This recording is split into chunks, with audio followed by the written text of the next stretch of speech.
city life. Sipping on some syrup, I feel Canadian. City life, I might specify. City life, city life. Swear it's just a city life, city life. She living such a city life, city life. She just want a silly vibe, silly vibe. She said she What's up, everybody? Welcome back to the City Life Project YouTube channel for just a chill stream. I know the title says recap, and we will be recapping this LFA event because I missed most of it while watching one championship, so I got it on. So I'm literally just gonna hang out with you guys in the live chat for whoever pops in here, and I see Shane's already here. Do a fair gaming. Yeah, I missed it today, buddy. I missed it today.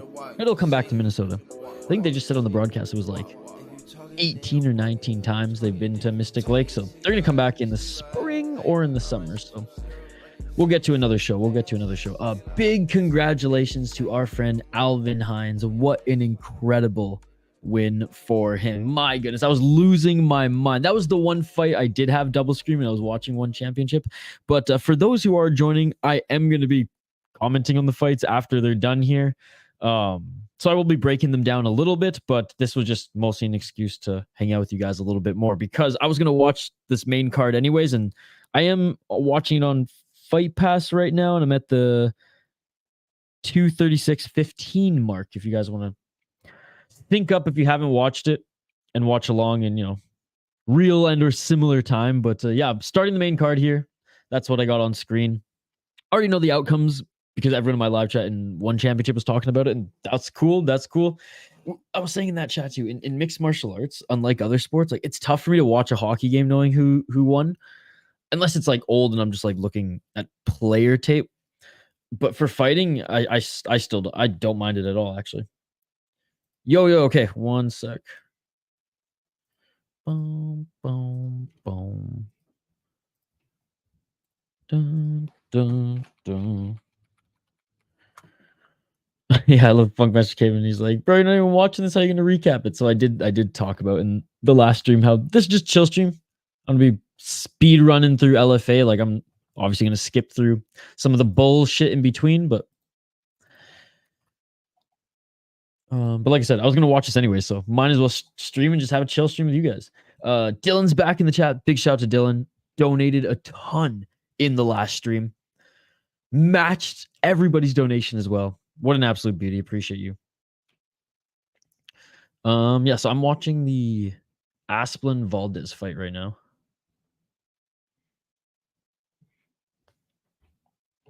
Yo, what's up, Hockey from Home? Uh-oh. Well, I hope it's just over something silly and everything's okay. Hey, if you're still up, we'll be here for a little while. Shane, how you doing, buddy? How you doing?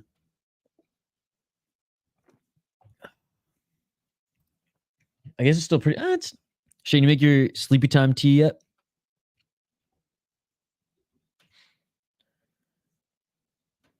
Asplund with the high kick. Whew.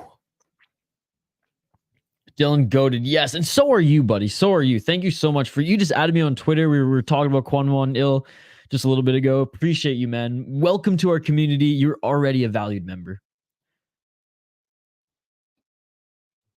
It was cool. I did watch a little bit of the intro, like cold open and LFA 174 intro, and Mystic Lake Casinos is a perfect event for this level of mixed martial arts, and it gives me like old UFC vibes, like Anderson Silva and friggin' Chris Lieben, they fought in a casino, right?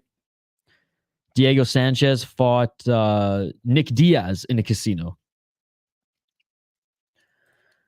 Yeah, just waiting for the tea to cool down. Me too, but I didn't realize I still had quite a bit of this left. I was savoring it a little bit too much on the last stream. Favorite dogs tomorrow? Oh fuck! I should have grabbed my notes. Give me 1 second. I'm gonna grab my notes. I'll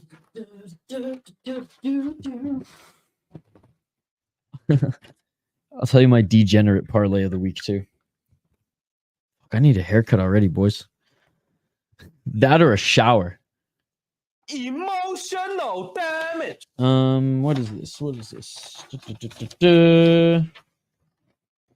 Where are my fucking notes? What the heck? Where did I put them? Oh, here they are. Or at least here's half of them. Oh no, here they are. I should have had them at the ready. My bad. My bad. I'm still watching first round, by the way. Asplund against Valdez, 2 minutes and 20 or 2 minutes and 18 seconds on the clock. Yeah, they're scrapping, man. They're not just laying up against each other on the cage. And it's funny because like regional heavyweight, they either just throw down and someone gets brutally knocked out, or it's like the most boring, untechnical slugfest. Yeah, no problem, dude. Take your time. What time's... Oh, Shane, I'm at 1 minute and 50 seconds in the first round. And on the stream, it's 2:31:50.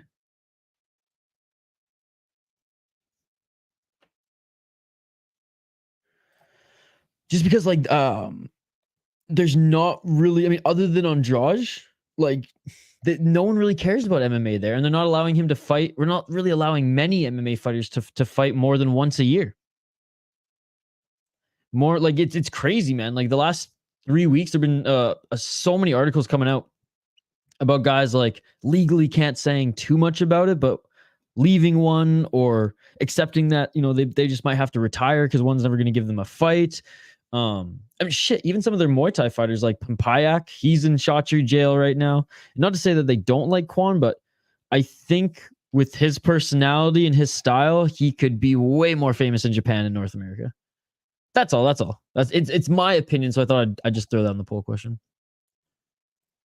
Money Curtis.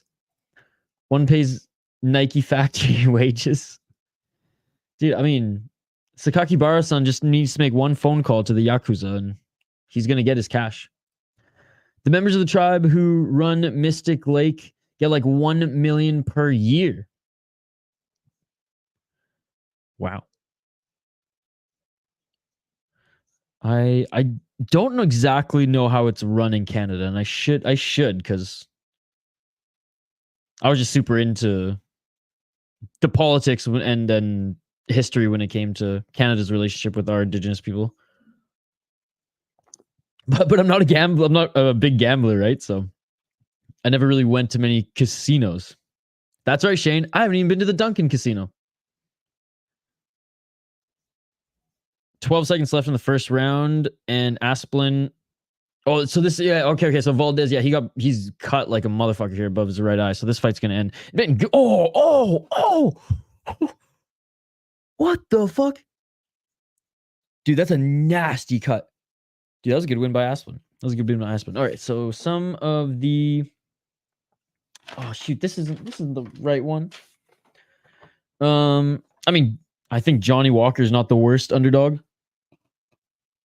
Where the heck?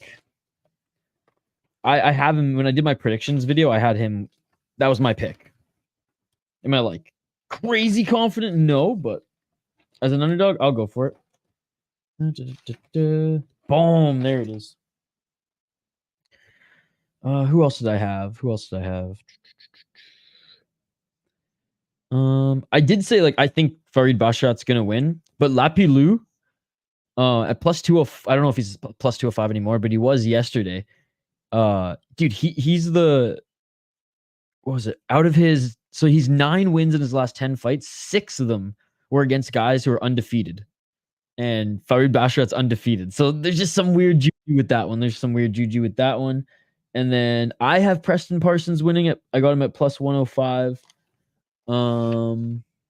Yeah, then Walker. I don't really have many more underdogs than that, but the degenerate parlay, if you want to drop even a little something on that just for fun, is Bolanos, Arlovsky, and fucking Weston Wilson, which, yeah. Damn, we got Dylan back in the chat here. Oh, Dylan just leave? I think Dylan just left. All right, well, Dylan hopefully will come back in the chat here. Or on screen here.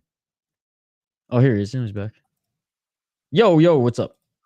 What's up with it? Boom. The other casinos in Minnesota, they don't make nearly as much Treasure Island. I think they just get $100K, and a lot of other ones just pays for the public schools and reservation. Oh, okay, I'm interested in why. I mean, Mystic, it was bumping when I went there in like May for one of the LFA events. It was crazy bumping on like I guess it was Friday, but I don't think there was anything else going on. Shane, I've been into the casino in Nanaimo, but I didn't gamble there. Funny enough, Shane, I've never been in the Nanaimo one either. Yeah, I knew this wasn't going over. He's gonna spark him. You actually bet Parsons, not just a pick. Oh no, I didn't bet that one. That one I just picked, but like I was tempted. Okay, I'm gonna just go to the next fight here. What's your minute mark again? I'm about to get there.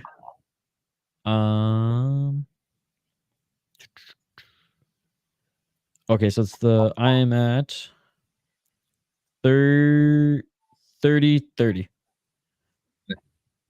so the women are walking out right now. Yeah, I can't wait to see some DQs here. There was some good ones. You're really gonna like some of them. I mean, it's gonna be like fight porn for you. It's incredible. Wait. Yeah, and I got lucky too. I looked over just in time. Nice. Today was one of those days, like where every time I looked at the screen, I caught the stuff. You know, not one where I missed it or like the stream lags right then. It's always a good day. Yeah, I mean, honestly, our connection's been pretty good today as well. The roommates are back. My roommate Joe's pumped the Flyers won. Apparently, he had some like annoying Wild fans sitting behind him who were just like, one of those who just like shoot at every play, and then they were talking some nonsense, and he was pumped to be like, boom, bitch, and then that's the only win that I collected all day. As far as the betting was concerned, I when they were down 3-1. I just took the Flyers to win at like plus 1,000, and they came back. I think Activate A did pretty good on LFA. Dude, Activate A does really well. And honestly, like the Funk Master, he's been doing pretty well on the regionals. Oh, well. What about Mikey P? Mikey P's. Oh yeah, he's on a burner. I almost choked fucking remembering about that was a 21-0 or something like that. If he can produce like bet slips to back that up, I'm going to bard him until he gives me his picks every day. Curtis saying, yeah, LFA was weird tonight. Glad I was mostly unaffected. That's good. I know Activate A and Curtis were going back and forth in the live chat tonight, which is awesome. It's so cool that like we had so many people there where like there were just so many things going on, but everyone still like had an eye on one, and we're chatting. So that was cool. So just long and short of it, I didn't look at every single comment you guys did back and forth. So I don't remember if Activate A came out on top or not, but usually he'll make it known with like the angry emoji. Yeah, you were getting onslaught of chats. It's part of the reason why I wanted to help. Just the dress over. I mean, you didn't get to bed till 6 o'clock in the morning last night, dude. Yeah, well, that's a little bit. I got a new assignment with work, and it was one of those where not like a prove it assignment, but one of those where it's like, look, the client needs this kind of last minute. Can you at least start it now and give an ETA on how long it'll be? And then I was like, yes, because I need to get work, right? Freelancer, got to get work. But I was also like, I had stuff to do for my other podcast, which by the way, guys, if you dig my vibe here, I do have a second channel, the Soda Pod. I'll share the link in the chat in a bit. And my co-host and like just partner in crime on the whole production side of thing, he just had a kid like 2 weeks ago. So I've been taking over more production duties. And so it was just a long ass night with a lot of things to do. And I also wanted to edit that interview and get Mr. Hines out there. And hey, the video's been doing well, and apparently like his friends and family, Denial's like girl's mom was like saying like, oh, like Isha did a good job. He's always so shy and doesn't talk. So I was like, fucking right. So like that was cool. So I'm glad. Yeah, he DM'd me and told me. Yeah, she DM'd and told me that his girlfriend was saying something nice about me too. She's apparently she watches a lot of these things with him, like kind of like my girlfriend does. Nice. Yeah. You and your girl were watching the membership stream, and I was trying to get Kyle on here tonight, but he was busy and he's like, I want to test out my mic and everything first. And I was like, fair enough, but he'll probably jump on Monday or Sunday if we can squeeze one in. When did you sleep last night? Right after, so I think it was like 5 or 6, I posted the video, shared it in the Discord, and then slept until like 10 or 11, and then got like some work done, just got some prep done, and then my roommate was like, yo, we're going to the gym. We need it. And I was like, yeah, you're right, I do. And then that's when I kind of made the decision. I was like, I got way too much going on today, and I really need to go to the gym more than I need to drink beers and watch fights for 6 hours when I could be a little bit more productive. So yeah, you got like 5, 6 hours. Having said that, brother, if any one of my friends, that I offered the extra ticket to would have said like I'm down, I would have been like, okay, we're fucking going. But because I was like, they'll come back, they do 2-3 every year, like, and it was worth it hanging out with you guys tonight. You netted profit, dude. I know, that's what I'm saying. Like I made my money back on the tickets, and we got like 25 to 30 subs as well, which was awesome. So it was worth it. I'm glad. Yeah, I mean, you gifted memberships. You got 20 of those coming too. Dude, yeah, and thank you for matching them. And Mr. Grant Gregory's such a beauty. Yeah, he's a man. He's a man. Yeah, he did good tonight. Yeah, there's only the Ryzen card is where he absolutely flopped. I'm 3 minutes on the clock in the first round in this fight. I'm just waiting for the illegal shit. Got knocked the fuck out. What's up, AJ? Denial. We were just talking about you. We were saying we're thanking your better half for the compliments. Yeah, dude. It just trips me out. I'll get used to it the more you jump. It just trips me out when I look at the comments and it's Dylan commenting in the comments and on screen, but I'll get used to it. Hey, checking before you pass out. Yeah, dude, it's getting late here. It's getting late. But I was telling Shane, I was texting him, I was like, I'm watching these LFA fights anyways. I might as well jump on a stream. And I want to see some of these interesting ends to the fight. Yeah, Denial, let my sweet cigarette smoker voice put you to sleep like a lullaby. Oh, there's the kick. Oh my god, yeah, that's the wound. You're in the. I want to marry this girl. You're in the Asplund fight, right? Yeah, she just kicked her in the face on the ground, going for the arm. Oh, okay. So you're in the McIntyre fight. Yes, yeah. Yeah, this is the one. Jesus, I totally get why the live chat right now was like, oh yeah, that was smart. Like she's probably gonna get armbarred. If she could have, like, it's a risk, right? It's like, yeah, I might get DQ'd, but hey, I might just get a point taken away, and I'm still in this fight, and it's early. Yeah, she was gonna lose either way. In that case, at least then she didn't have to have her arm broken. At worst, but at best, I thought that the DQ would made sense. It did, because it really would have altered the fight. Oof. It wasn't like a heel to the chin or anything, but like her toes are pretty close. Oh fuck! Actually, it was like right to her forehead, but it was pretty close to her eye. Yeah, for sure. I mean, toe and eye, that's disgusting. I would finger and eye is one thing, but toe and eye, fuck that, dude. Yeah, I mean, I thought the DQ made sense. I mean, that was that she would have probably been able to get out. Yeah, because her hand slipped off after that. Yeah. I was supposed to be at a party, but we had a snowpocalypse going on. Joined the stream and said, hey, well, look at that. The cards, I don't even know what the analogy is, but I'm glad you're here, buddy. Everything kind of happened for a reason here today. After a crazy week on my end, today was a fucking good day, and it's good we got some new subs. It was a lucrative stream. It was actually a better fight card than I thought it would be, at least the top end of it. And Quang won ill fucking rallied, dude. I've been literally just peppering shit about him on Twitter. Yo, what's up, Funkmaster? We were playing your song on the entry. I have to catch up on some of the music you've sent me, brother. I admittedly haven't listened to the new songs yet, but I will. I've just been so fucking busy this week. Hey, thank you so much, Denial, for everything, buddy. I texted Goozy, but if you hear from him tomorrow, before I hear from him, tell him more than happy to talk to him again, and fucking pumped to see him fight next. Yo, what's up, Raul Hernandez? You're taking Arlovsky? Well, then, dude, you might as well parlay him with Bolanos and Wilson and just break the bank when cultured man. That's what I'm talking about, Raul. I was saying You know, my bet was that Arlovsky fight goes the distance. And I don't think he puts away Arlovsky. Everybody's saying Waldo KO. Yeah, I do. The thing is, like, Dontel Mays sucks. Costa, he's not like, his boxing's good. Like he does. I don't know about his ground game. He's finally checking leg kicks, which was, he's got the chicken legs. He's got those D-Rod chicken legs, and that's what was costing him some of the fights, or that one loss early, anyways. But like early in his UFC run. But I don't know. I'm just scared because he's got reach too. Arlovsky doesn't have reach. Who's put away Arlovsky besides Nagano? 1 and 2. Waldo dude made him in the chest and he fell over and was knocked out. Wait, who? Dontel Mays in his last fight punched him in the fucking chest and his finger tapped his chin and he fell down. It was so sad.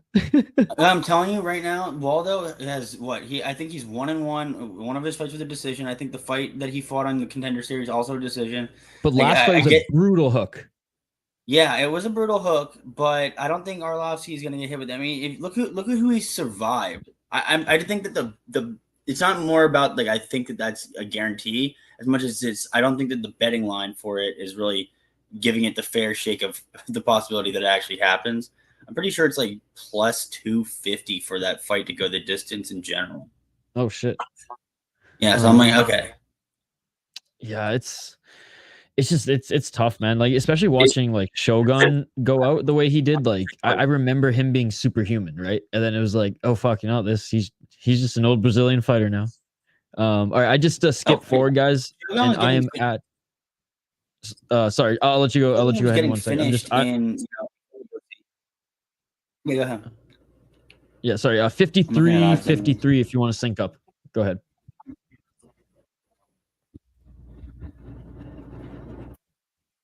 All right, Curtis, I was thinking about taking the fight goes to Waldo by decision.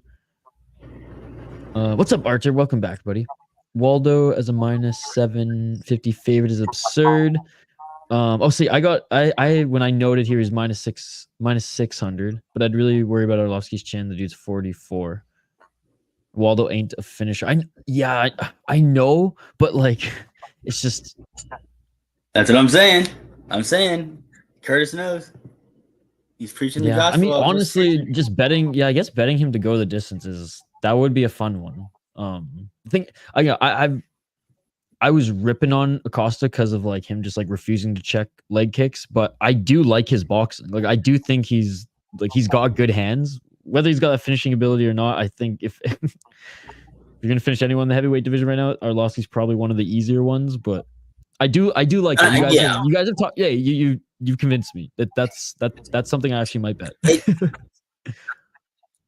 Yeah, I'm not gonna take Arlovsky to win the fight necessarily, but I do think that plus 250 for him to survive is more favorable than the line's giving credit to. What's up, Jelani? Good to see you, buddy. How's your Friday going, my man? Jelani's a mod now, right? I think I finally figured it out. And I think it was actually Mr. Grant who helped out. So shout out to him. All right. So yeah, this fight just started. Whoops. I should probably just change what's on screen. And again, I know the title says rundown or breakdown, whatever it was, recap. It's more just like watching the main card and hanging out with you guys. Because I was going to watch these fights that I missed anyways. So I figured I'd stream them and hop on with Dylan. Oh, nice. Just fucking. It was less of a slam and just threw him to the fucking ground. Did Isaiah? Or Isah, sorry. But yeah, Jelani, what are you up to this weekend, buddy? Just chilling, watching fights? Oh, slam with the armbar. Nice. Oh, shit. This fight's wild, dude. It's funny because, like, I kind of remember what you guys were saying in the live chat during each fight. So I'm like kind of waiting for some of the things you guys mentioned, but you know, like it's so for me, it's so much harder to watch. I'm not gonna spoil it for you. It's all good. I mean, I kind of just saw it on Tapology, but short memory right now. It's tired. I'm tired. But no, like it's way harder for me to watch like a soccer game again or a hockey game again if I know the outcome. But a fight, Like I used to just buy like DVDs of UFC events that I would watch with my dad, and then just like I liked it so much I'm gonna go fucking. They used to sell them at like the music store here in Canada, and I'd buy like the DVD for like $15 like a month later, the pay-per-view, and I was like, oh, such a good deal. I think I have UFC 80. That's my favorite one. I was watching live every single event back then. I think I told you my first event that I watched was UFC 58, and I haven't missed one since. Yeah, but when I first like decided that this was like this sport for me, I went back and got 1 through 57 and kind of just watched them over like a 2-month period. Yeah, my dad. So, I mean, technically, I haven't missed a fight ever. I've seen every fight in the UFC. Dude, that's actually fucking crazy, man. So you can dunk on any casual and be like, bro, I literally watched every single fight. If you ever did a stream that was based on obscure MMA like factoids, I would be ready to rattle off some of the most bizarre shit ever. Dude, we should talk to Mr. Grant because he has a UFC like quiz simulator. Like there's many sites, but he's got a good one, and it goes back. Like it's like more pre-60. And that one was fun because that tested both of us when we did like a preview stream and went through some of the trivia, and that was a lot of fun. Sage, it's great to see you. Thank you so much for joining. Question, bro, how can I join the Discord? Oh, great question. Thank you so much for bringing it up. I will post the link in the community tab right now. Thank you for reminding me. That was a side effect of the napitis. Archer's hooked. He joined for the first time today. He's fully immersed. Good decision, dude. Archer. Yeah, Archer. I'll post in the community tab on the channel. This was a good one. Good BJJ scrambles. Yeah, dude. The pace of this fight's been absolutely insane. From like the slams in the opening part of the round to just like up and down, takedown after takedown. I watched Strikeforce and Elite XC first. So yeah, so Pride is what I like fell in love with.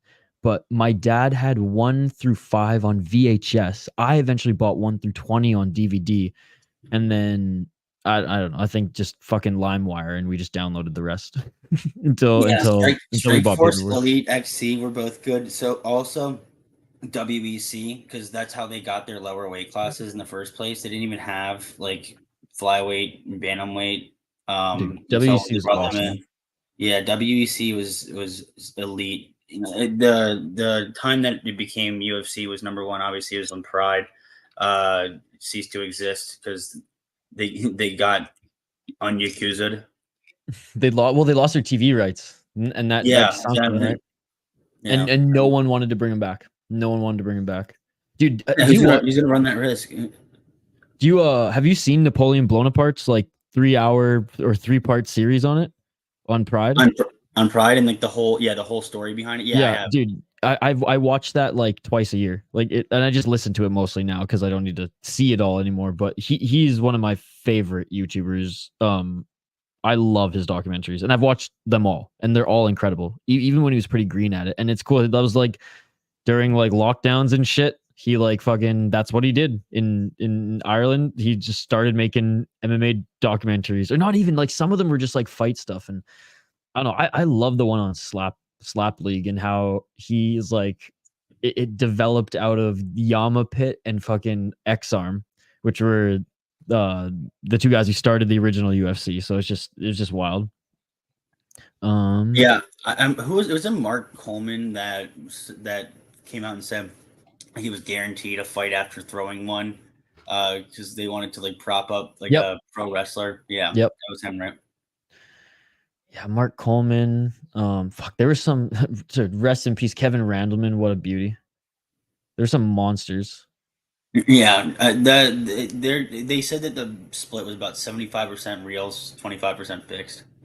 If they were to estimate, I think MMA on Point did and Tommy Toho did a really good it was like an hour feature on just fixed fights in Japan from like the 50s all the way to modern day and how that kind of like ruined Pancrase's reputation at one point as well. Yeah, they fell off. Pancrase looked like they were gonna climb, and they fell into relative obscurity in the regional scene. They're very niche now. Like they have like a few big events every year, like to crown the king of Pancrase, which shout out to Guru Knee, 2-time king of Pancrase. Let's fucking go. Dude, yeah, they're respected by people who actually fight. Like, you know what I mean? That Pancrase still like holds weight with people who really fight. They know like the Pancrase history, and the same goes for Shuto Box and yeah, Shuto Brazil and Shuto Japan are still good. Like especially when they do their tournaments, they're good regionals. Yeah, Combate Deep is fucking too. Awesome too, man. Deep has Rise and Rules, which is fucking sweet. Yeah, Deep is sick. Deep is sick. And there's some good women, like some really good atom weights come out of Deep Jewels as well. A lot of good women come out of Combate. You know, Combate is like a factory for good female talent. Yeah, they did a 3-day tournament recently where guys were fighting like every single day. It was nuts. All right, I'm just posting right now the Discord link, buddy. And shout out to anyone who's just stopping by. We're just hanging out here. I'm catching up on the fights I missed on LFA, which is pretty much the entire main card, which we're on to the third fight right now. I'll give you guys timestamps if you want to follow along, but second round of the Isah and is it Sewell fight.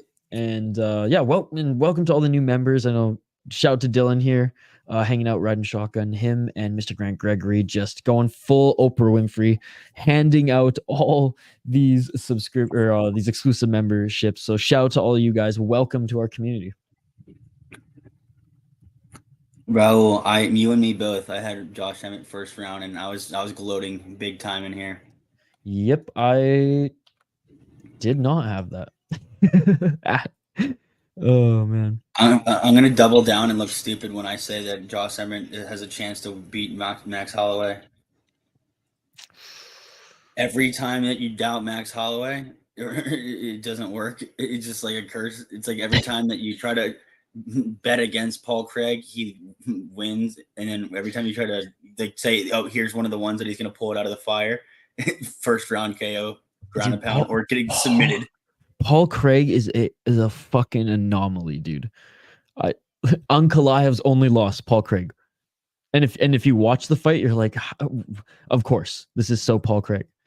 Miguel Torres is the bantamweight goat. Let's go, dude. Before I got I reformed and didn't make stupid bets and like always scaled my bets accordingly. When back when that Paul Craig Ankalaev fight happened, I put $20 on Paul Craig. $120 win, and that was I was going insane. I was working. We were in busy season, and I was in the office in like a cubicle, and I had to like cover my mouth, not freak out. But I was like, it's 9:00 at night with my coworkers, like, "Fuck yeah, baby, yeah." That's awesome, dude. That's awesome. On all girls team too. They explained that, and they'd be like, "Oh, what's going on over there? Or, what's going on?" Nothing. No, they don't look. Paul Craig won. That's what's fucking going on. Yeah, I'm indulging in blood sport. Leave me alone. All right, so Buddy got kicked in the balls. I'm still in the second round here. 2 minutes and 42 seconds, and finally got back to it. You should be rooting for one guy in particular, considering he's got your name just jumbled. Yeah, I know. You're taking everything he works for. Same, almost spelled the same. Just swap the H and the A. Unyakuza is the word of the day. Absolutely. Shane showed me Napoleon Blown Pride videos. Yeah, man, they're awesome. I download them for when I'm like flying or traveling, and they're perfect. They're perfect just to even to pass out to. Now that I've like listened to them quite a bit, it's just he's got a soothing voice too. Unyakuzad. Archer Napoleon Bonaparte documentaries are great. I've only seen it once. Yeah, I'm a fucking psycho. I like some things that I enjoy, like art pieces and stuff. Like I can watch them a few times. Fights in particular, like I said, there's not many hockey games that I can watch in full a few times. I will watch old hockey games to like watch tape on players. like I went to my local archives back in Canada and watched like some old Bobby Orr tape, man. And it was so cool just sitting there, literally plugging in the tape, like in these underground archives in the city, and just watching just old broadcasts. And I love that kind of shit. But like getting through this wild game tonight or tomorrow morning is going to be a grind. Especially knowing I genuinely don't know what the hell is going on, and I've never played it before. Like I shouldn't be betting it at all. But like the best advice, I'd be like just start blasting shots from wherever. That's probably that's the solution. I mean, in my head, it's a numbers game because I'm a numbers guy. So I figured you put 100 shots, they're spray and pray. Eventually, is going to go in. I have no idea that the concepts or anything or like any of the play setting. I just know like some of it kind of emulates lacrosse a little bit. And that's how I paid for my college, was playing that dumb sport, lacrosse. I played in college and it has some of the similarities of like the offense. Oh, nice. You played lacrosse? Yeah, I hate that sport. It's stickball. I just use it. I just did it. Did you play field? Because you're American. You played field lacrosse, right? I played both. Dude, when I played indoor, I boxed. Box is my favorite sport of all time. In indoor lacrosse, I would get in like I'd scrap with people for sure because you're allowed to. Dude, it's unbelievable, man. I had season tickets to the it's like single A men's, but a lot of the NLL players, the National League players, will play on that in the summer to just keep to stay fresh, and it's really high level. And then like Western Canada will play Central Canada, and then they'll play the Indigenous team. And usually like Iroquois or like do you know what the team was? They were in Ontario. I forget the name. I forget like their band name. But anyways, it's the league I had season tickets to in college. For a student, you could go to 15 games for like $30. Like that was the season ticket package. And I was like, or like $35. And I was like, here with your student card. I was like, sign me up. And they just knew that they would sell a bunch of beers to these idiots. The ticket prices didn't even matter. That sounds like a blast. Dude, it was awesome. And the team, the Victoria Shamrocks, they're my team, 3 years in a row season tickets to them, and they crushed it every season. They played 15 home games, 15 away, and then the playoffs were just gnarly. And then they would shuffle through so many NLL players, but they had this one guy who apparently was with them for 8 years. He would dye his mohawk a different color every year, and he would literally go out there to fight. Like that was his thing. So he was literally like an enforcer in hockey, and that he would just play every summer and just beat the fuck out of guys, and it was awesome. He had his own like cult fan base. It was sick. It was always like it's literally for me the indoor league. I would play it. I mean, obviously because I was in school, but I wasn't working on a lot of skills. There was NLL. There's a lot of NLL guys in my league.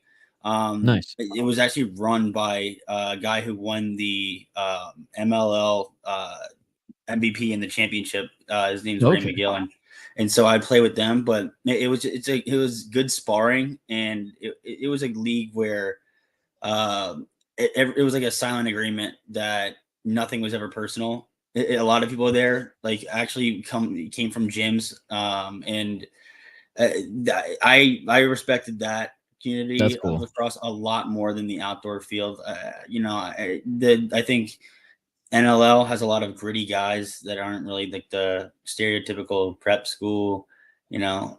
Well, that's the difference from the States lacrosse and Canada is that prep schools where the stars are in Canada, in the United States, and in Canada, it's like literally the small town fucking plaid wearing, chewing tobacco motherfuckers who just. There was a literal mythical character that came from Canada to our league. Of course, and he would show up with smoking cigarettes during warm-ups. His gut would be out, and he would definitely like be stoned before the games. And he was absolutely disgusting. And like he was trying to scrap with people. He didn't even like his facial expression didn't change. It was like just all the time. Like there was like the lights were on, but no one was home.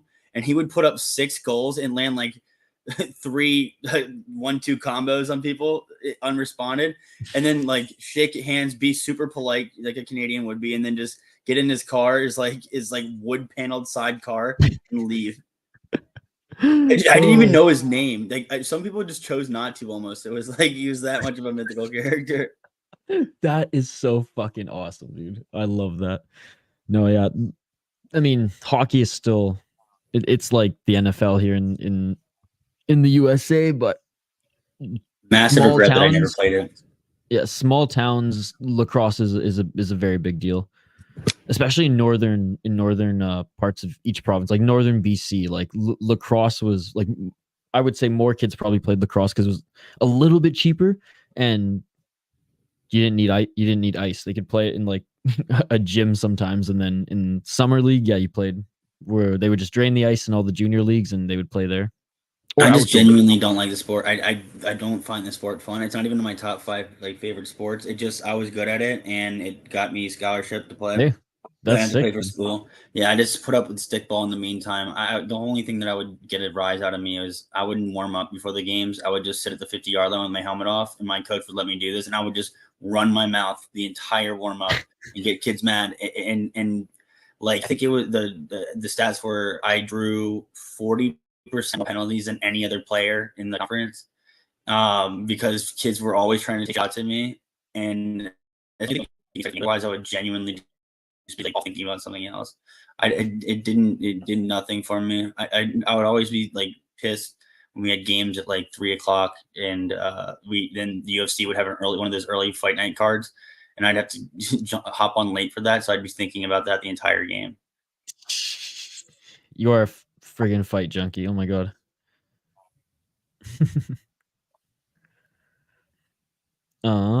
Dude, there's a lot of sweeps in this fight here.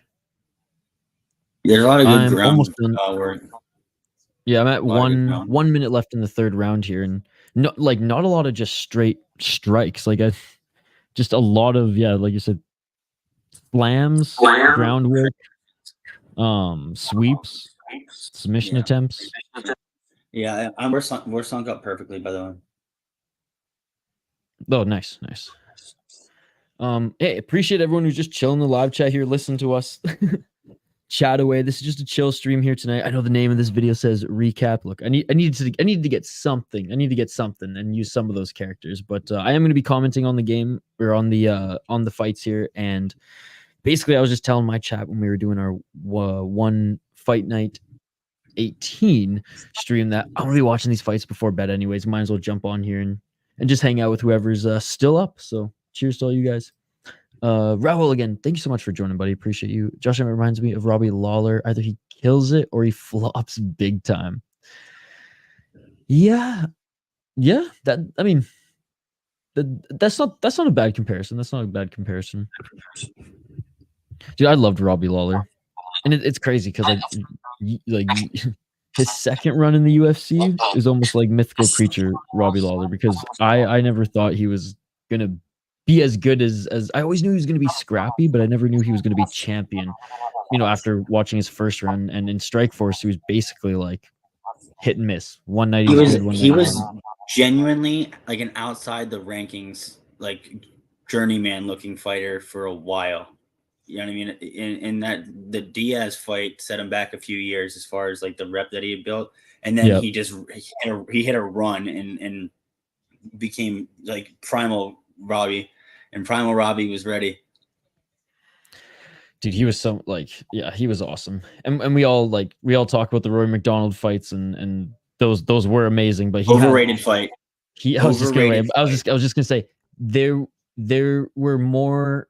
There were way better like full fights of Robbie Lawler versus that fight had a few good, or had a couple good rounds, whereas it was actually like not a war in the first two at all. People didn't watch the full fight when they say that. No, for sure. They watched the last two rounds. Isha, exactly right. It's like you're singing like fairy tales and lullabies to me right now, because I've been singing this from the rafters. People who say that didn't watch the full fight. The first two rounds, they're almost getting booed because it was boring in the first two rounds, and then it picks up a little bit, and then it becomes super bloody, which I get it, but Robbie Lawler's had more exciting fights. Even his fight with Ben Askren had more potency to it, if you ask me. Yeah, no, that's the thing. Like I do think like the last two rounds were awesome. But no, Robbie Lawler's had better fights for sure. So yeah, Isah won that one. honestly, that was a pretty good fight. That was a pretty good fight. A lot of scrambles, which I liked. A lot of sweeps. How many slams, especially going for the armbar there twice. So that one was good. Yeah, against that's a great fight too.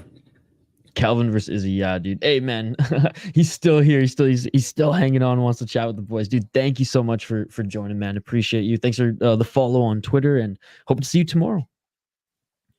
Yeah, my go-to as far as like fights that get me the most emotions is Darren Elkins versus Mirsad Bektic. That's a good one. That fight genuinely like almost made me tear up. I constantly like Darren Elkins had me and him had like a DM dialogue that just has expanded for 3 years, and it's just been like 2 or 3 messages like a year. Nice.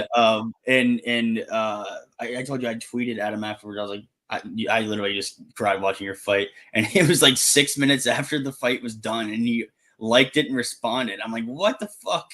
I remember you telling me that. You went right back to the locker room and we got on your phone. It was like, yo, people are stoked on me right now. Dude, that's awesome, dude. Darren Elkins is, I mean, what a beauty. Great dude. Great dude.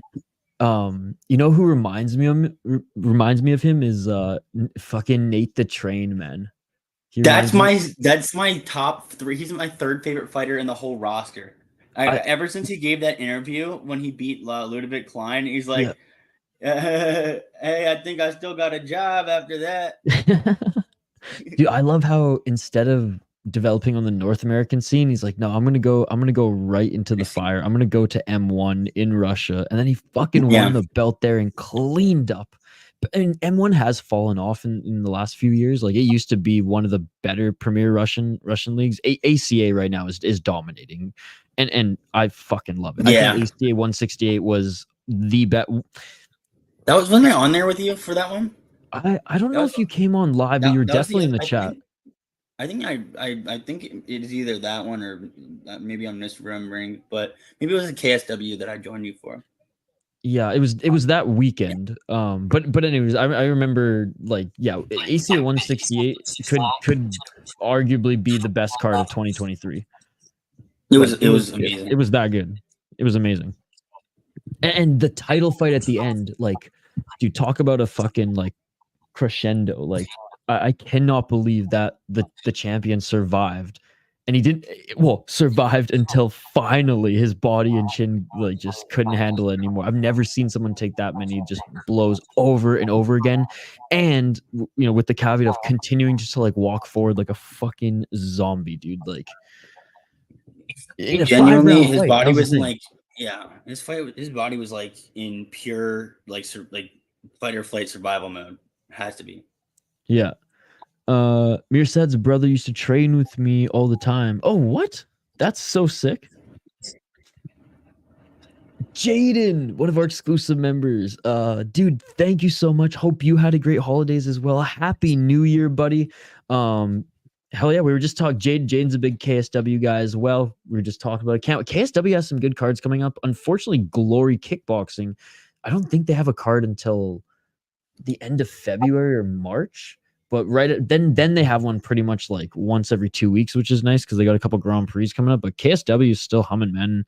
Fuck. Speaking of another good card, was this? I don't remember if it was 2023 or 2022. But it was 2023. The KSW's Coliseum 2 show was fucking unbelievable. Like, yeah, it's funny. I remember Jaden being in the chat for that because I was thinking like his last name sounded like KSW fan. I thought it was like kind of Russian sounding, but I remember it was there. How about that Artem Bila KO though? Herb turning into Yamazaki, dude. Herb Dean can go full Herb Dean in Thailand, man. Because that was my coach.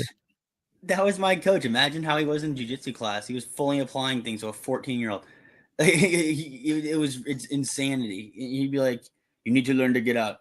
You need to learn to get out of this." I'm like, dude, I just like got here. What are you talking about? Why are you applying a omoplata on me right now? So like full force.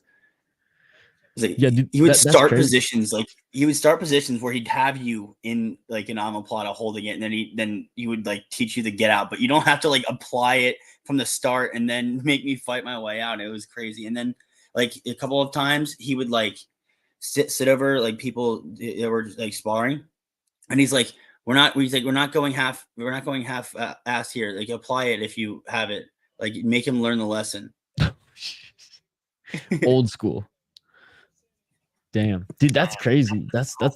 I mean, you've told me that a few times, but yeah, Jaden, the Yamazaki, his coaches. Gansko saying they went to high school in town here. Nice.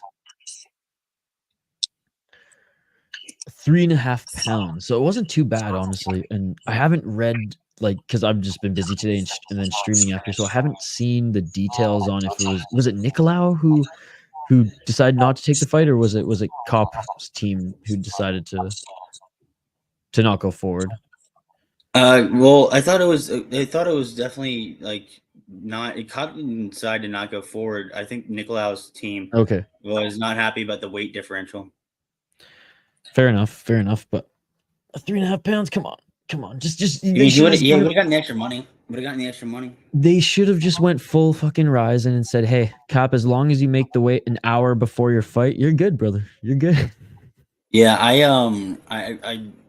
remember who was it recently that went and fought and somebody was like 7 pounds over or 8 pounds over, and everyone was given like big kudos to them. They lost, but somebody missed by like a dramatically large amount of weight, and it was pretty gangster.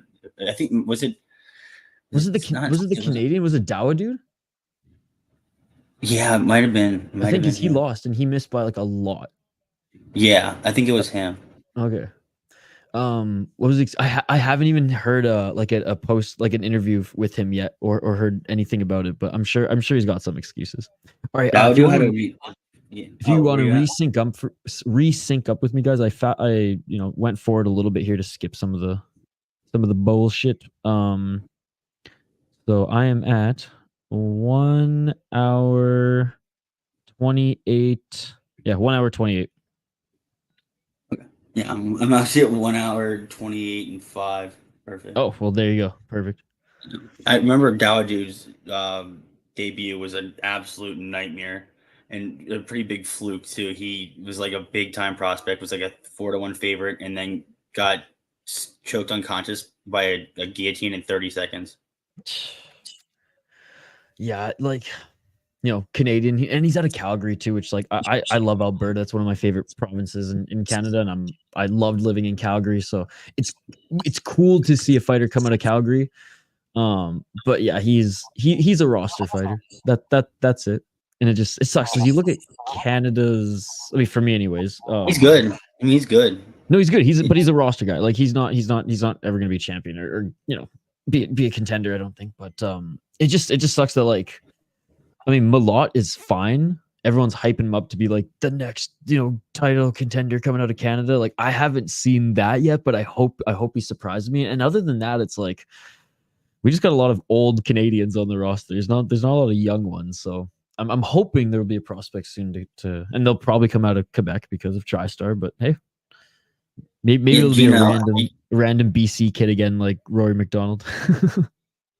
Gino, are you talking about Chris Barnett?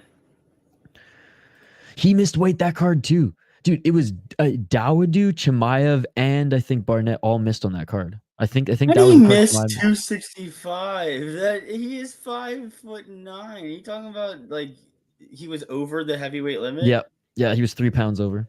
I think 3 pounds over. What a likable dude. Oh, dude, like Road FC was the perfect. Like, I love that he's in the UFC now, but like Road FC was just so perfect for him because like the Korean fans loved him, man. They absolutely loved him, and yeah, I know he was going through a lot there because didn't his wife like was really sick, or she passed away, right?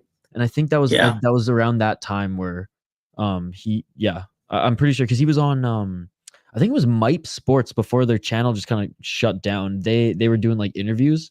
And he was on there, and he kind of like opened up to them, which was random, but pretty cool. And it was a small interview. It was pretty humbling. Yeah, because like a guy who's so jolly and happy, you know what I mean? Kind of being that way, with all that going on in the background, kind of really shows you some perspective. Yeah. And as far as fighters from countries, I mean, I'm Czech, so Yuri was the godsend that I've been waiting for the better part of 15 years, and then Yeah, I put a whole remote through a door when they stopped the fight early. To be honest with you, I've never done anything like that before, but that was it. I mean, Yuri, back when he was in Ryzen, I would tweet at him and be like, "They don't know about you yet, Yuri. They'll find out about you, future champ, and he would respond every time. Nice. Every time. He was our hope, and now I don't even know what's going to happen with him. Yes, he did, Jaden. Yes, he did on Volante. Didn't think, to be honest, I don't blame Nicolau. It's a shame though. Yeah, no, it just sucks. It just sucks. Oh, nice win by Schultz, man. I mean, the ref was giving the opponent there he's just talking to the ref was putting on his best Herb Dean impression. He's buying time. Yep. I don't remember if they fully stopped it here right afterwards. I mean, he was hitting him quite a bit. I don't think that was a bad stoppage.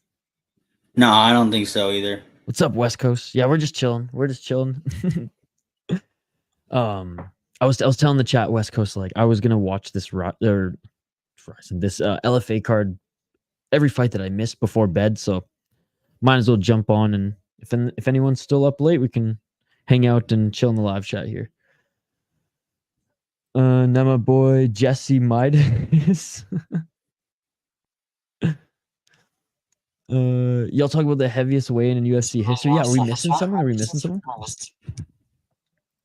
Yeah, dude, well, Barnett, that's his thing, man. His thing are the spinning kicks, and yeah, I mean, it was an old man, yeah, Volante, like Dylan said, but he also employed them a lot in Road FC and just some of these random like Asian regionals. So sad we never got to see Jan versus Yuri. Yeah, dude, we'll be doing UFC tomorrow. We'll do UFC tomorrow. I'll be there. Nice. Hell yeah. All right. Okay, I'm going to skip ahead again to the next one. Oh,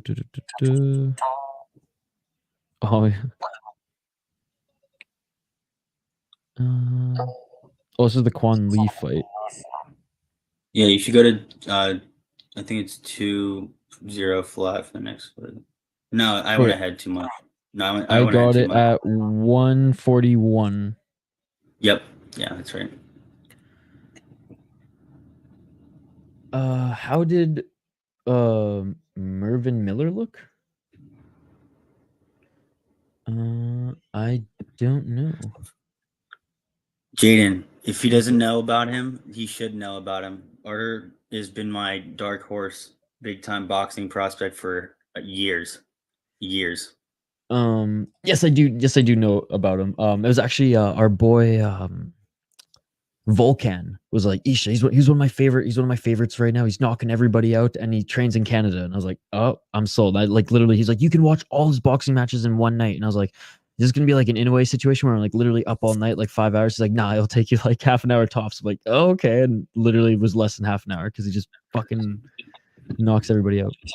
Yeah, when he put away Joe Smith like that, the way he put away Joe Smith is tough. I think that's when everybody realized. He's old though. He's 38. If you wouldn't know, but he's 38. Oh, really? Yeah. Mervyn Miller. He fought. Oh, he fought today as well. Did he fight on the main card? Oh no, he fought on the prelims. I didn't watch the prelims. I'm not gonna lie, dude. I only watched the last fight on the prelim, which was the guy we interviewed on the last podcast. So that's why I was confused. But he did win. He did win, as you said. Triangle choke first round. Oof.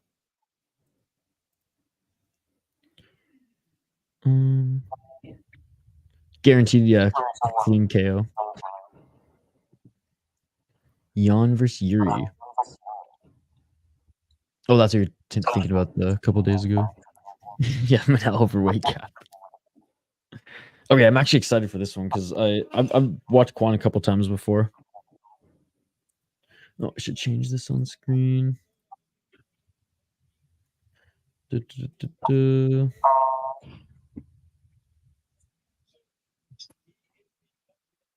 All right, here we go. they say Peterson was from Texas. No, Missouri. Someone's on the broadcast that, or he had some family who came up from Texas to watch. Again, it's a cool venue. It's like a big event center, and there's a big stage, and I forget exactly how many people it seats, but like, yeah, it was awesome, and there's not really a bad seat at all. Fuck, I went to an LFA. When I went to LFA, and then this is like in what's it called, in Niagara Falls, right at the border of Canada. Oh yeah.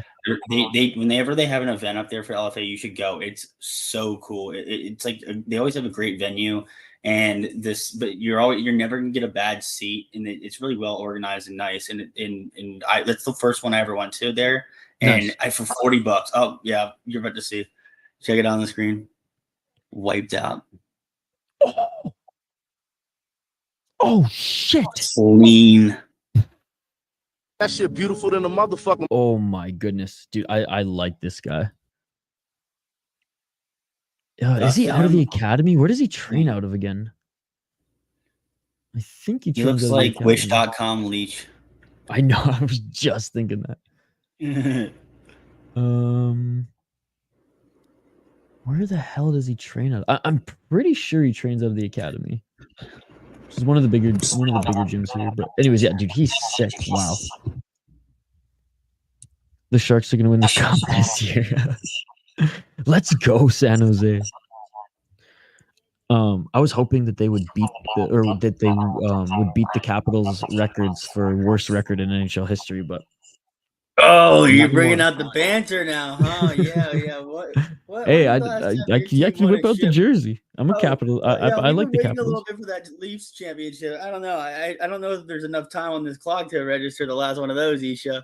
Talking about my Capitals. Dude, I cried when they won the cup, man. I was the only one in my college who went out to the bars in a Capitals jersey.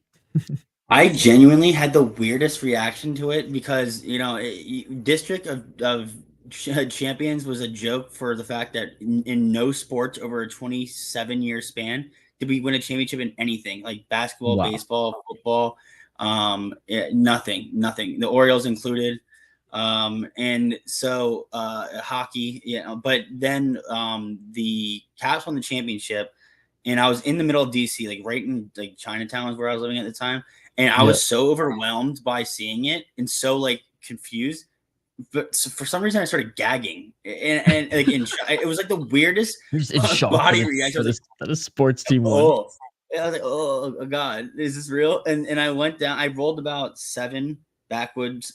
Like blunts, and went down to Chinatown and just like floated on cloud 9, just watching the chaos. And what the craziest thing was, the next day I was doing a charity event for this thing that like teaches business concepts to like underprivileged schools kids in like elementary and middle schools. So I had to teach a class of like 9-year-olds, like, and the person that I was stepping in for, their partner didn't show up, so I just showed up to this class, didn't have any idea what I was supposed to be doing, and had to all of a sudden teach 9-year-olds, a full class of 9-year-olds, because I'd stayed up all night and everything. It was a rude awakening the next day, but it was all worth it. Yeah, I was, as soon as they beat the Penguins, dude, I knew that they were gonna win the cup. Like I was like, that was their dragon. That's the dragon they needed to slay. They finally did it, and I was like, they're gonna fucking stomp Vegas, and it was awesome. It was amazing, and I think they played Columbus too, which was a little bit of a scare in like one of the games, because I think they lost the first game. But then that as soon as they beat the Penguins, I was like, this is Ovi's year. This is Backstrom's year. Like they're all buzzing. Holtby, it was so awesome to see Holtby still on the team. Good Canadian boy. Yeah, dude, I was so fucking happy for them, and yeah, like Holtby stood on his head the entire series. Yeah, he was awesome, man. He was awesome. And like when Ovi and Backstrom grabbed the cup together and just yelled like, "We fucking did it!" I was just like goosebumps, man, because like I literally followed both those players when they since they were drafted, And I was like, they are one of the best duos that we've seen in the National Hockey League. So yeah, that was really. They deserved it. You know, I was there when they were in the reflective pool in the National Mall in DC, and they were like swimming around with the cup. It was like there was actually like hundreds of people there, so I'm not unique to that. But there was a lot of social media saying that he was down there. I was just happened to already be down there, so I saw him doing it. He had been on like a 6-day drinking bender and was like shirtless in there, and like other people started jumping in and joining him. It was so he's a man of the city, and we don't even deserve him. We're like the most disloyal, like non-hockey city ever, and it's something. I hope maybe it's ignorant bliss, but he decided like Washington was his final like playing place, and he's never going to go anywhere else. He's really just an incredibly loyal person that we didn't deserve. I mean, Washington sports fans are fickle. Dude, well, you got your cup out of it too, and Ovi got his cup out of it, and I'm so glad because Crosby has enough. It's so funny, me being a Canadian. I love Crosby when he's in that red maple leaf, but other than that, like I was always an Ovechkin guy, man. From the moment I saw him score that goal, and even Gretzky on the bench for the Coyotes was like, what the fuck was that? Like, yeah, that was amazing. Raul, I just want to get your comment quick. Don't like anyone out of Mexico, really, but Diego Lopez, who trains in Mexico, is killing it for me. Dude, can we just quickly talk about Diego Lopez, man? He is so good. Everyone is saying that he's like the guy to watch in 2024. MMA On Point was talking about him, and I just love how he's so smart when it comes to jiu-jitsu, but he's also like, he is a veteran already, and he's not even 30. He keeps so much composure in the ring. Like he doesn't seem phased by anything. And yeah, he's never once had a dull moment in a fight. I kind of felt this way when I was watching what's it called, when Yair was kind of moving up the reins, where I was like, you got a real killer. Dude, how bummed are you that we never saw Yair and Zabit, and it was booked and everything? Don't even get me started. That would have been MMA fighter, but Zabit was like, I would like have figured out how to learn Russian to talk to that mystical creature. He was learning English. That dude was incredible, and the fact that he retired is such a disappointment. Genuinely, though, he wouldn't have beat Max Holloway. He had gas tank issues, and that's not his fault. He had a pre-existing health condition that killed his stamina. Like, yes, all that correct, but like I think the gas tank issues are way overblown, man. I went back and rewatched his fights like during the Christmas break, every single one, and I'm like, it wasn't that bad. It was just like it was. Did you see the Cater fight? Yeah, but it was. I think yes, obviously, like his condition had something to do with it, but he just fucking went ham in the first round every single time. So it was more like, a game plan issue than I just think you know what I mean? Because like no fighter came out fucking swinging at that time like he did in the division. Not even swinging, jumping on the cage, fucking throwing kicks. It was nuts. Keep this in mind. He fights Holloway. That's no 3-round fight. You're headlining a card. You're fighting 5 rounds. That's true. And Max Holloway has been fighting 5-rounders. Like that. Like he thinks that every UFC fight is a 5-rounder in his head. And he wasn't going to knock him out. Yeah, well, Zabit is he has like a very serious like pre-existing health condition, and that he himself said like made training MMA miserable for him. Yep. Fuck, he's and a lot of people say like, oh, he's one of the best who ended too soon, and yeah, he did end too soon, but like go back and watch some of his fights in ACB, go back and watch some of his fights in ACA, man. Like and not just you did, but anybody. I watched him live. I knew about Zabit beforehand. Fucking I right, brought my friends in to watch his first fight against. So it was named Brandon. Oh God, how am I forgetting his last name? No, it wasn't against him. It was against that guy. I think it was like that white dude that it was a complete no name, but he dissected him, and that actually got one of my friends into MMA. That fight, Mike Santiago, that's him. 21-9 guy.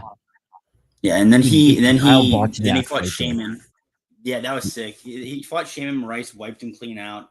In the Bosniak fight, it's funny because people watch that fight with him and they're like, this guy's indestructible, and then he went out and got KO'd flat by I think Gito Cananetti in like the first round. Yeah, I lost, and I'm like, what the? You can beat Zabit, but Guido at 40 is putting you in a coffin. What? Well, he didn't beat Zabit, but he survived. No, I mean, no, I'm saying you can beat like the onslaught and make it, survive. Yeah, and then he got finished, I think, twice, and never was heard from again. Yeah, that was a weird one. That was just one of those fights where like I think that night, just everything kind of worked, and he was like, I'm just gonna fucking bring the fight to this Russian. Zabit was like, oh fuck, this guy's he is not stopping moving forward. Yeah, that I think entertainment wise, that's hot take. That's a better fight than Lawler and McDonald. No, it was great. I think that was a better fight. I think that's hands down a better fight than Rory McDonald and Robbie Lawler. Yeah, it is. I mean, I think it wasn't Cannon. It was Chris Wade. Chris Wade's the one that flattened what's his name? Kyle Bochniak ended him. Chris Wade was remember the decision himself. Oh yeah, PFL. PFL. Yeah, I know. You hate it. Sorry. I know. You hate it. I know you do. No, you can talk your talk. And I'm a Brazilian man. I don't mind if somebody, just contrarian to me and not like. It's just so natural now. Like I hear it and I'm like, oh fuck PFL. I mean, what? I'm trying to remember what one it is of yours that you're like that you swear by. What's your number two? Not be out in UFC. What's your like number two like small regional promotion that is like your holy grail in North America? No, just across the world. I know that you have one regional promotion that you absolutely swear by. It might be. It might Octagon. Not be. Oh, it's Octagon, right? Yeah, Octagon with a K, not the C. Although Octagon with the C is out of Kazakhstan and it's a good league, but Octagon with a K is fucking awesome. Watch this. PFL's better. No. You know why? You know why? And this is, I mean, I'm a broken record. Octagon allows elbows, sir. I know you hate that PFL doesn't allow elbows. If the PFL had elbows, I would honestly, they'd be in like Bellator category where like, yeah, you can meme them every now and then, but like they're still an MMA league. I can't do it, man. And they have a lot of good talent, yeah. There's so many big names in there. There's really big names. Jayde, Nick Suzuki is underrated player in for the Montreal. Is he? Yeah, he's still with the Montreal Canadiens. I think he's just underrated right now in Canada, like especially on TSN. I feel like he gets a lot of he does get a lot of time, and they talk about him quite a bit. But just the Montreal Canadiens aren't really good right now. They're a young team. They're a developing team. If he's still like lighting it up when they pop and are rebuilt, I think he'll be sick. Oh my god, dude! I just saw fucking Gennrich with the knee on Jones. Right at the end of the first round. What time are you at? I'm at. My iPad just doesn't tell me right away. I got 41 minutes and 19 seconds left. 41 minutes and 19 seconds left. All right, let me do that, man. Okay, I got it. It's such a shame we don't get to see Alberg retire Reyes. Yeah, you think that much of Alberg? I think Alberg, like he hasn't been tested yet, but there's no doubt that like he has power. Yeah, I mean, I think it's more of a matter of how washed do you think Reyes is versus like how dominant is Alberg, because Alberg has enough to put away Reyes, no doubt, but if Reyes shows glimpses of his former self, Reyes would outclass him. John Jones Reyes, better fight than Rory McDonald and Robbie Lawler. Yeah, a controversial take, but I think John Jones beat him and he beat Volkan less controversial than people think. Like I get that he was moving backwards and stuff, but John Jones blocked a lot of the shots. But either way, like Reyes looked incredible in that fight, and he gave him more of a challenge than Cormier ever could, and that says a lot. Oh, absolutely, yeah, because Cormier is a fucking legend. All right, sure. Second round just started. That was an incredible knee by Gennrich. No. I know how it ends. I'm not a big fan of how it ends because I didn't win my bet, but so I was I would look going for a guillotine. Oh, nice, dude. There's a lot of slams here tonight. Yeah, there was what was it recently where there's a slam KO off of an armbar, which you'd love to see. That was in was it in BFL? Might have been big Persian dude who BFL is trying to pump up in Vancouver. Yeah, dude, that one was gnarly because the guy refused to let go of the armbar, and that's what fucked him over. And even the commentary swore. Yeah, it made one of our like highlight videos that we post on the channel, the regional highlights, because like the play-by-play guy was like, "Holy shit!" and then he was like, "Oh, yeah." Yeah, dude, that knee was fucking sick. You had a Persian dude. You had your boy for a while in Ryzen Ali Akbari. He was looking pretty good for a second there. Dude, well, he's still looking good in one. Yeah. Azizpour, that heavyweight kickboxer who almost knocked out Kriklia, that he's sick, man. He's fucking sick. Yeah. Dude, who'd have thunk? Persian wrestlers becoming kickboxers with power. Like I'm telling you, one has some like they're starting to take over in one. You know, in kickboxing, there's a lot of really good Iranian fighters there.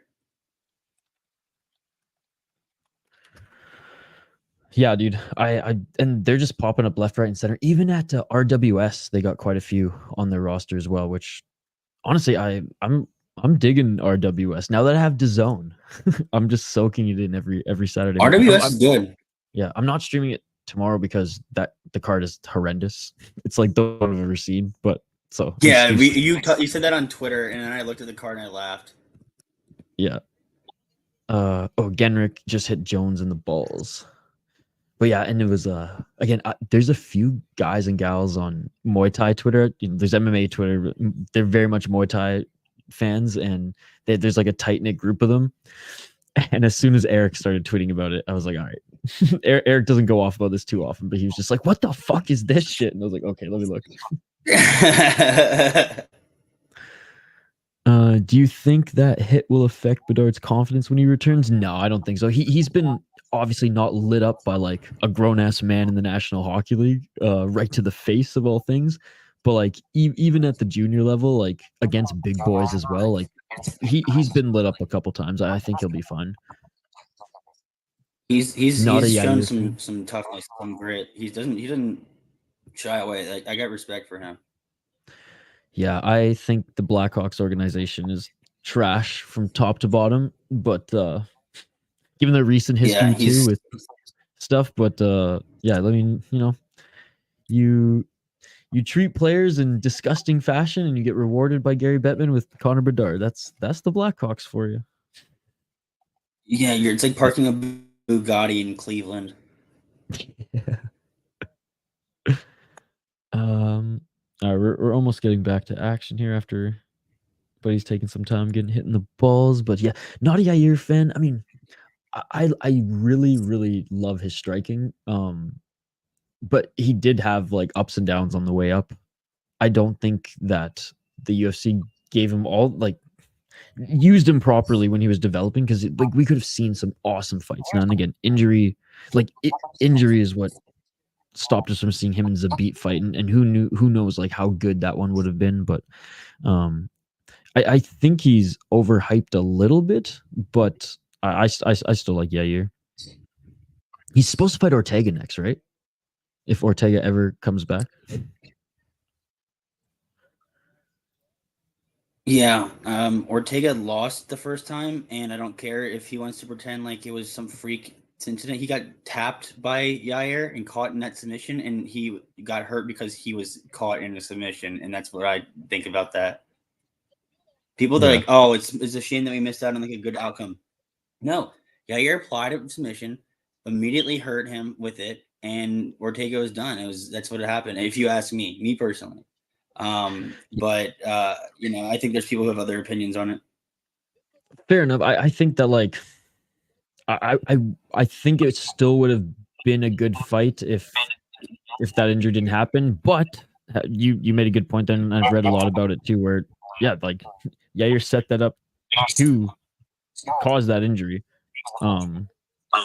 Not he like had or anything like that, but it's a fight, and that move is actually what hurt him. It wasn't fluke. They like fell down Ortega's and fault that it popped him. Yeah.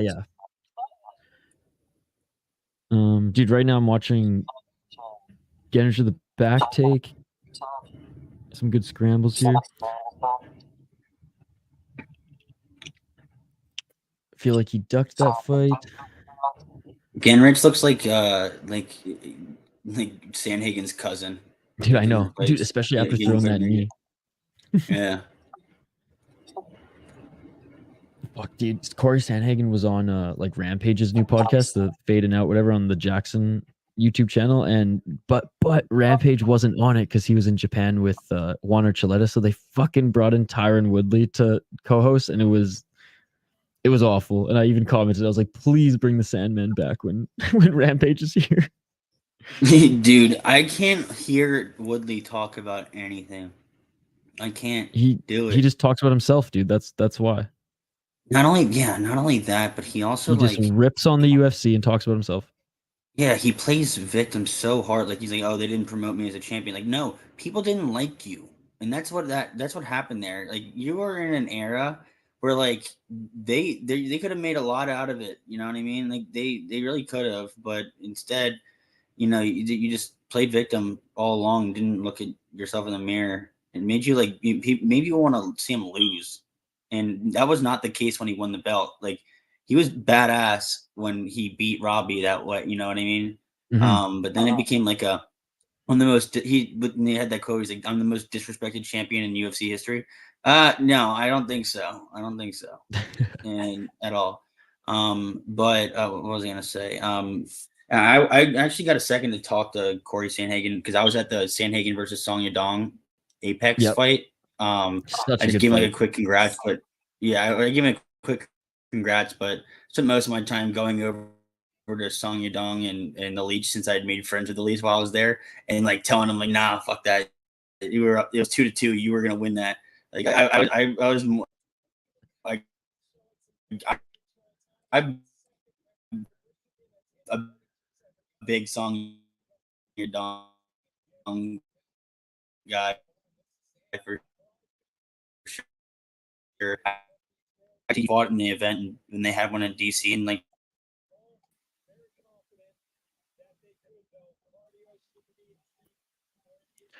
Oh, I think we're losing you, buddy. You good? What's happening? Oh, you're back. I think we lost you for a sec. But I think you're back now. Can you hear me? Huh? Oh yeah, maybe I think so. Okay, good. There we go. Oh, never mind. He'll come back. Jane, I have a bad feeling that Strickland's emotions will get the better of him. Will get him beat by DDP. Yeah, DDP's no joke, man. I doubted him against Whitaker. Let's see. Whoops. Oh, there we go. Now you're back. Sorry. Continue on your Song Yadong story. We lost you right after you started. Oh, really? So did I get to the part about what I was doing, like talking to him, or what did it cut off? Like right after you're like, I quickly congratulated him, and then I ran over to Song Yadong instead. Like, I spent most of the time because I was like, you know, I became like friendly with the Leech while I was there, and so I went over to him and the Leech, and I was like, no, like fuck that. It was 2-2. You had that in the bag. Because I thought it was really close, but I was also staying with rose-colored glasses. But I was like propping him up and telling him that he looked like a champ, and he was just like really cool. And Leech like put his hand on my shoulder. He's like, he's a good guy. Nice. The only reason I talked to him was because the Leech and Brandon Moreno were walking together. They saw me in that King outfit that you've seen. And Brandon Moreno started like trying to like barter with me to get the cape and the King hat off of me. I was like, oh no. That's all, dude. The Leech seems just like such a fucking awesome dude. Just it's really cool that they came up to me. It was clear to me that both of them have zero sense of like having a big head or anything like that. Like, you know, like the fact that that like they just go up to everyday person and just start talking to him about that. It shows a lot, cool. And I think everybody knows how grateful of a person like Brandon Moreno is for a situation. The whole like I love my life. I can't like this is my life. Shit, like yeah, he's excellent, dude. And like I spent better part of like an hour sitting with him by the buffet in the Apex, and we were just like watching the fights. Dude, that's awesome. So Jaden's talking a little bit about Strickland's emotions with DDP. DDP again, I was saying right when we lost you, like impressed me against Whitaker. I'm more so on like DDP is way more legit than I thought. Then that was a bad night for Whitaker. That's how I feel about it. And I completely was shocked. I got shut up quick in that. Yeah, and Jay never let me forget it because he was going off about DDP all week and ripping on Whitaker for being an old washed man. And I was like, oh my God, Jay. My kind of guy, Jaden. You got rub salt in the wound. That's my kind of guy. Yeah. But yeah, do you think ring rust will affect Ortega and him? Well, I mean, I don't know. No one knows what went down also in his personal life, but some of it was aired online. So yes, yeah, his whole like I think his personal life is gonna manifest as ring rust for sure. I think that he's the kind of I think he has talked about it before. He doesn't like train very hard. Anyways, he likes to eat too. What? He likes to eat. He likes that Mexican food. He said. Yeah, I mean, I don't know. I just get the sense that there's a level of complacency that's setting in where, like, if your personal life becomes like the main thing that's getting you in headlines, it went after instead of like you're coming off of an injury and you like want to get back into it, your head's not in the right place. You would think that that's just not. If you'd be too dialed in to want to go on social media and complain about that. Yeah, it seems like all his eggs are one basket. Yeah, and he's got fatherly duties as well. He's got a few kids. So there's just a lot going on, I think. Yeah, he's made money too. Yeah, I mean, and he's been in some wars, man. And he's not like super young anymore. Like he's been not even worse. He's got his ass fucking kicked a couple times. I mean, Max Holloway fight took 3 fights off of his career. 100%. And the Volkanovski, that was an unbelievable fight. But like he laid everything out. Like I feel like in that one, like we saw everything that Ortega had, and he still couldn't beat him. And I feel like that affects you. That 100% affects you. That was some of the best Ortega we've ever seen, and he still couldn't finish Volkanovski. Yeah, and I mean Volkanovski was absolutely like incredible getting out of those submissions. But the fact that he was in them in the first place is why I had him losing to how am I forgetting this? I'm really tired. Yeah, it's freaking late on your end. Yeah, it's the champion right now. How is my forgetting his name? Wait, who are you talking? Who are you talking about? I'm talking about the champion of the lightweight that beat him with the Makhachev. Thank you, Islam Makhachev. How the hell am I forgetting a name like that? Dude, I forgot Bob Sapp earlier, so it's all good. Yeah. Well, yeah. Anyways, I had him winning that fight against Volkanovski because Ortega was able to put him in this position in the first place. Yeah, like I said, for what I felt watching that was like Ortega gave everything in that one, and then I don't like that. That was the peak of the mountain, and he didn't get there. He was almost. And it was going to be a long climb back up too to get another shot here to fight. Yeah, so it's demoralizing. Jaden, yes, agreed. In terms of skill, DJ is without a doubt the least respected champion from the UFC, 100%, dude. And if you see some of the guys that he took out, like, dude, he took out a prime Horiguchi, beat prime John Dodson twice. He beat Cejudo once. He beat like Dillashaw. Now I know Dillashaw was depleted, but still, like, wiped out Benavidez clean. Wiped out Cejudo like in the first round even. And who else? He beat everybody. He beat everybody. Dude, and McCall was legit back then too, and I know the first one was a little controversial, but like he wiped the floor with him in the rematch. Yeah, he bodied John Dodson in his prime. Dude, and yeah, I was such a huge fan of John Dodson. Oh my god, I'm in 4th round right now, 4 minutes on the clock, and It's I actually been a pretty I good remember fight. watching. Yeah, I remember watching Dodson floor TJ Dillashaw back in the first round. Caught him with that like left hook, buckled his knees. That was a good. was- that was a good season. Tough actually. Mayhem Miller and Michael Bisping. That was a good season. They both were on that season. Mayhem Miller is in. I just watched something recently about his tail spin of a life. It's unbelievable how in the gutter that dude is right now. Dude, I one of our most viewed videos, just like one of like of me talking about MMA and stuff, was talking about his last run in with the law. Like it's there's a lot of people who want to hear about like where and how that guy is doing. Yeah, he and on top of that, all of his mugshots have different color hair and stuff. It added to the mania. Well, do you hear Rampage and him used to be like really good friends, and Rampage, you know, every now and then he'll tell some stories or let a couple things slip about him, and yeah, he's like it was pretty crazy being in like his corner when he was just picking fights with promotions and camps. And Mayhem's 11-0, 11 knockouts at bars in his local area. Raul Hernandez, have a good night, guys. Got to get some sleep here. Ensenada, Mexico, sign out. Appreciate you, buddy. That was a cool sign up. I'll be right back. 1 second.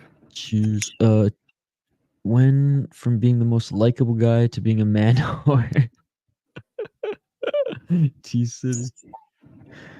That Max performance against Ortega will be burned into my skull forever. Never seen a fighter take so much damage in 4 rounds. Yeah, what other fighter took that much? Like Cater, maybe? And again, because at the hand of Max Holloway. Oh, man. Okay, yeah, I definitely have an answer to top that one, but let me think. There must be one out there. Oh, you know what was really, really bad, and people don't remember it, is how badly Frankie Edgar beat down Yair in that fight. Oh, yep.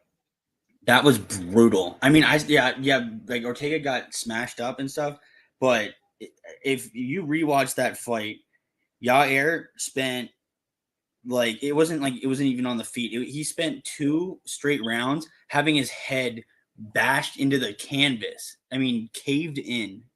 It was unreal. And then afterwards, he just sat there and like just like held his head in like utter pain and couldn't even show his face. And then they slinked him off backstage, and he still didn't show his face afterwards because it was like, I mean, it was brutal. That was tough. But then the one to top all any other ones is Valentina Shevchenko versus Priscilla Cachoeira. Yeah, that's got to be number 1. Yeah, she fucking destroyed Murphy's face too. Pretty bad. Did you watch the Cachoeira fight? Like live? Yeah. Yeah, it was grim. Yeah. I wanted her to be a warrior. That's my coach for you. What's up, Matt? Thank you so much for joining. Yeah, 37 seconds left in this 4th round, and it's been all Gennrich. Yeah, one-way traffic. I was because my bet on this was that it would go the distance. I was begging for it to for survival, but I couldn't get comfortable with it. And this is the last fight I needed on my parlay, so I lost my whole parlay on that. Fuck. Yeah, he's just raining down elbows right now. And I mean, hey, for a Factory X guy, he didn't throw many kicks. Yeah, that was a good one. That's a good one, Matt R. But Tuivasa had his return fire. He actually dropped gun at one point, and when the knockout finally happened, he was still conscious enough to like pound his fist on the ground about it. Whereas I think some of the ones that we were talking about, it was like a pure like this person looks like they probably have long-term health effects from this. Like really uncomfortable. It was a great fight though. Gaethje Tony was hard to watch too. Oh yeah. No, especially the way that he got KO'd because his walkaway looked very disturbing. Like he looked like he had like a brain bleed a little bit when he walked away. Yeah, I'm trying to think of some other one-sided ones. Just my mind just goes to like Oh, Anthony Smith versus John Jones is pretty brutal. Yeah, that was good too. Shit, John Jones is not that good. All right, Anthony Smith will tell you himself. He's just not that good. He's very average in multiple different things. It's not like I got 500 strike to 2 in the strike count against him. Like the wind blows another way. That fight's even. I want to like Anthony Smith because like as arrogant as he is, it's like he does seem like a good person. You know what I mean? Like and he is good at explaining stuff, but it's just he's articulate. Exactly, he's articulate. It's when he throws he tries to like inform the community. He's gone through the trials and tribulations. He's accumulated losses. He's been on both sides of the coin. I think he had an even record through like 38 fights in his career, so he's really battle tested. But I think the other thing I give him credence to is the fact that he kind of has to have the mentality of being confident in order to succeed in the sport. If you of course see yourself as like really where you stand, it's like what's lighting a fire under you. So I get it, but keep it to yourself a little bit. You know what I mean? Just pick your battles, or battles, but like just pick your lanes in which you want to like insert. Yeah, like John Jones is allowed to be good, dude. He's allowed to be good. Yeah, like calm the fuck down. So we're talking about the Tuivasa fight, Matt. Yeah, he had his moments, but the amount of damage he took from a heavyweight is something else. Tuivasa hasn't looked the same since that fight. He took a fight right after too, if I'm not mistaken, or was that the fight against? I'm getting mixed up because both Tuivasa and Derek Lewis were getting beaten up at the same time, and I just was so sad. Derek Lewis was before Gone. Derek Lewis is the reason that got the Gone fight. Okay. Yeah, that one was tough because I love them both, and I was like, I don't want to see either of them go down. Then I was like, oh man, I did not want to see Derek Lewis go down like that. Yeah, it's for him it's complete like flip of a coin. Somebody's going down in a heap, and not an athletic looking heap either. Or Anthony made the dumbest career decision ever by not taking that belt. I mean, financially, I tend to agree. But he wanted to go out like a warrior. Yeah. I remember that. This means the middleweight would have been Giant. Never watched any of those fights. You guys came back way too quickly after getting slept by Sergey. Yes, that's what it was. Pavlovich. Yeah.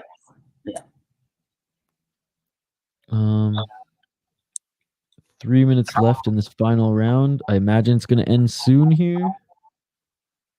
He's been trying to set up that arm triangle all night. Dude, this is pure grappling dominance. And how much weight did Jones miss by? And for that fight? Yeah. He only missed by like a pound. Oh, there's the tap. Yeah. Oh, by the way, there's set it up. Absolutely one that we're both forgetting that people don't remember is how badly, how one-sided Anderson Smith versus Chris Lieben was. That was bad. Yeah. That was bad.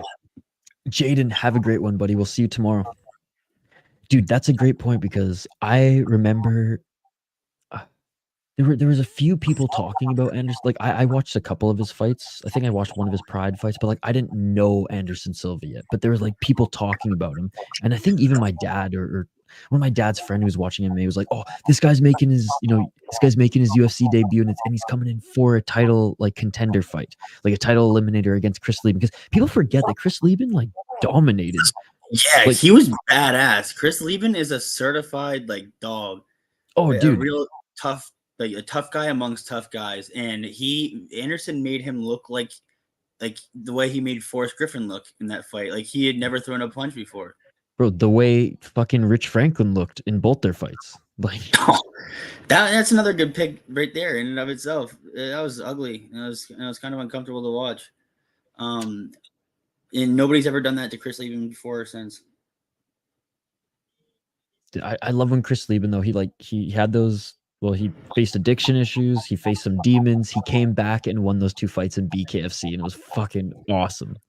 Do you remember his knockout over Terry Martin? Terry Martin was like celebrating in his face, like putting his arms up after he had rocked Lieben, and then Lieben steps up with a Superman punch and just sparks him out. It was awesome. You know what's really crazy actually? Remember that fight where Anderson Silva throws the upward elbow to get the knockout on the regional scene. I watched that fight King live. of the Cage or whatever. Swear to God, I watched the fight live. Watched it. No watching way. it. Yeah, swear to God. Swear to God. Dude, there was nothing else on that night. That's amazing. It was King of the Cage, right? Or Cage Rage? It was Cage Rage. Cage Rage. Okay. Dude, I remember, and this YouTube channel I think is still up. There's a YouTube channel that I watched in like early high school that had the entire like library of old fight cards, and that one was on there, and I was like, oh, sick. And I watched the whole card just like anticipating that fight. And no one's ever landed that. That was literally, I was 11 when that happened. Jeez. Yeah, because when I watched it, I was probably like 14 or something like that. A couple of years later, or a few years later. But Matt saying there's a rumor going around now that Khabib is fighting Leon at UFC 300. I don't know about that. Khabib instead of Bilal. Could you imagine JL would absolutely lose his mind? Oh, 300. Jesus Christ. I thought you said, or sorry, UFC 300. Man, I'm getting tired too, but yeah, I can't see that happening. No chance he'd be trained up in time. He'll be trained up in time. There's no way he can eat, like, I don't even think he can make, like, I mean, maybe he can make 170. Yeah, like, maybe he can make 170. Like, DC pick on him about it, and I don't think he wants to come. If that rumor is true, then Matt R, I will personally like give you your kudos wherever you need me to, but I would be shocked. Then Wisconsin boys need to teach you how to grapple. Dude, these Midwest guys too, like there's some solid fucking Minnesota wrestlers too. I know there's always a Wisconsin-Minnesota rivalry, but it is cool to see here, just throughout the Midwest, which is awesome. But yeah, Matt R, I am now very interested. I'm going to do some searching, and I'm just interested to see if like there's any rumblings of Khabib even like, you know, like fight training, you know what I mean, versus just being there with the boys at the gym. No, it's a room for a reason. Yeah, no, for sure. But like, I'm like, my eyebrows are raised. You've raised my eyebrows, sir. Anyways, that's it. For, if go ahead. No, I had nothing. I was gonna say just that that's made me curious too. But I'll let you go from there. Well, I was just gonna say I think there's still more stock in Khabib grappling GSP, or you know, if that Maya fight ever happens, then Khabib coming back to fight in the UFC. I could see him still doing grappling stuff for sure. But we'll see. Money talks. I mean, even for the Dagestanis, money talks.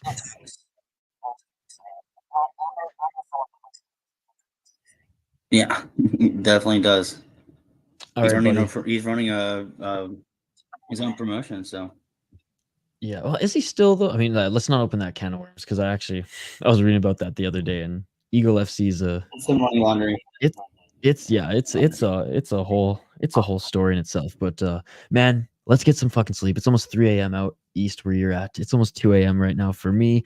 Thank you to like, there's been a few of you rocking with us this whole time. You guys are awesome. Appreciate you guys as I just watched the LFA fights that I missed, and fucking Dylan rewatched them with me here. So appreciate you, Dylan. Thank you so much again for joining us on One Championship. We will see you back live with us tomorrow for UFC, and we'll read the final comment here before signing off. They need to announce more for UFC 300 if they're gonna sell tickets. I think they're gonna sell tickets, but I do think that they've been hyping it up a little too much here and haven't been delivering. Well, they've been missing out on profit by, like, you know, if you announce the fights and they're big, you can raise the ticket prices. You know, the vagueness kind of hurts your chances to sell them for a higher price. There you go. Matt R, have a great night. We'll see you tomorrow. And Dylan, you have a good night as well, man. Thank you so much again. As always, thank you to all the exclusive members, new and old. Thank you to everybody who donated throughout the night. Dylan included, matching everyone's donation for a good chunk of the stream. So again, appreciate you, buddy. And any other exclusive members who want to jump on stream for a segment or two down the road, hey, that's one of the perks of being an exclusive member, and we absolutely love connecting with you guys. Dylan, Reaper Jones, Benjamin, Mr. Grant Gregory have all jumped on, and if you guys want to talk MMA, especially during these like chill streams that we'll start doing, more than happy to bring you guys on. But that's it for tonight. Like and subscribe, and we will see you guys on the next one. Peace. Let's get some fucking sleep. Yeah.